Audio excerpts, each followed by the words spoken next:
All right, this one's Starving Marvin. Starving Marvin. It's based on commercials from a while back. Do you get the reference to the commercials? It was a real thing that they used to play on TV with that actual actress, Sally Struthers, who I think she was from, she's from Full House, but she's also from, I think she was the daughter in All in the Family. And yeah, it's basically just charity commercials, and that's what the whole episode is in reference to. Well, I don't know those commercials, but, they got modern ones that are pretty similar. But, instead of, offering, oh, you'll get this, sports watch, it's, it's like, oh, maybe you'll get a T-shirt, or you get this good feeling knowing that you help people. Yeah. So if they really were offering stuff back in the day, then that was interesting. Yeah. Because then how are you making that stuff? Either you have a partner with a company or you don't. Right. But, the commercial aspect is stuff we still see today. And the only thing that's different is apparently, when you say, I want to adopt, a highway, yeah, it doesn't mean it's, being sent to you. It's you go to it or your money goes to help it. Or let's say, I want to adopt this, section of land, the section of forest. You're just helping pay to keep it maintained or keep it from the government. But in this thing, they took it literally where they meant, they said, I want to adopt this Ethiopian, kid. Yeah. And so they sent the Ethiopian kid to them. Yeah.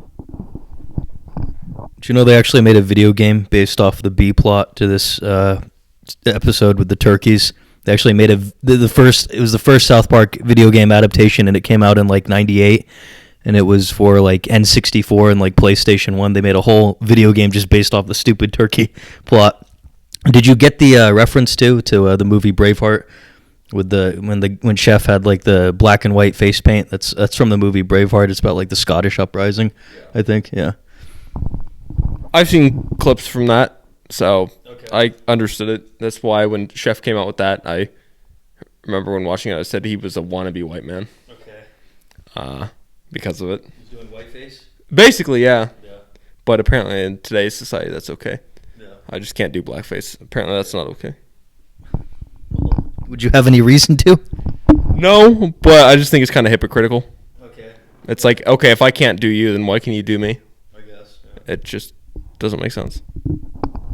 But yeah, what did you think of the issue that the episode addresses with economic disparity between the U.S. and places third world countries in Africa? It shows Cartman kind of represents that stereotypical fat, loud American who's entitled and just wants to, and same with Sally Struthers too, just eating. She's like Jabba the Hutt, actually that and I just that will come up again in a later episode. But she actually got pissed off, I think.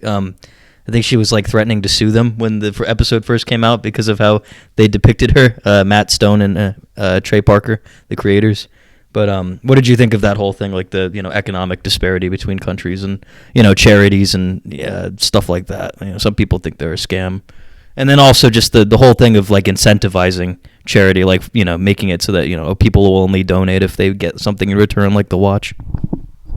Well, I think it's whatever. Some people will donate out of the good of their heart, but most people will, if they want to get something through donating. That's why, some people are Shriners Hospital for Children. We'll give you this lovable, Shriners Hospital for Children, bear blanket. Yeah. To know that you serve. So then you can, kind of brag to people that, look, I got this thing that says I support people, or, some, Wounded Warrior Project did T-shirts. Yeah. So I think that's there. But between countries and charities and all that, I think it makes sense. We ran out of funding, but you can see that they're still able to leave, and I think that's pretty realistic because when you donate to a charity, let's say overseas, you might have a group over there, but still you got to send that stuff over, and part of that money is going to send that stuff over. Yeah. So you're only sending really a fraction to those people. Most of it's for sending it across on a plane or a boat or whatever. They're sending it across, so. Yeah, it's most charities, it all goes towards these people. And, technically, yes, it is going towards them, towards them to get the stuff there. When maybe, I don't know, 20% of it is then left for the people. Yeah. Do you think that, charities have improved now compared to how they were depicted in this episode today? Like, do you think they're better now? Do you think they're more helpful or worse? Or I don't know. Like, I still see occasionally some stuff for Africa, but now I feel like it's the charities now that I see on TV, this is all the stuff they saw on TV, is more like within the U.S. Yeah. Like, you'll see like something for dogs. They might be like around the world, but it's still kind of relatively. Like, you'll see like the Wounded Warrior Project, Shriners Hospital for Children, which is based U.S. Wounded Warrior is also based U.S. Tunnels to Towers is another one. Yeah. That's based in U.S. So it's all U.S. now. I don't see many of the stuff like overseas, which is kind of interesting. Which this thing, I guess, I'm assuming back in the day from what my parents say, there's a lot of stuff for like overseas charities, but now it's really just mainland. I guess because that means if it's in the U.S., then more money goes towards the stuff than towards transport. Yeah. So it's easier in that sense. What did you think of the way that like poor people were depicted in this episode, like with Kenny and the way they gamified the whole canned food drive thing, where he has to just like go into the machine and like pick them up and hope for the best, and then he only gets like this string of canned beans. I don't know. I really wonder because even to pick up those cans, they're not very aerodynamic, which I guess is kind of the point. But how would you pick that up? Right. Pick the cans. Yeah. And I guess it would make sense if you're getting enough air pressure to pick up the cans, and you're definitely going to pick up the kid.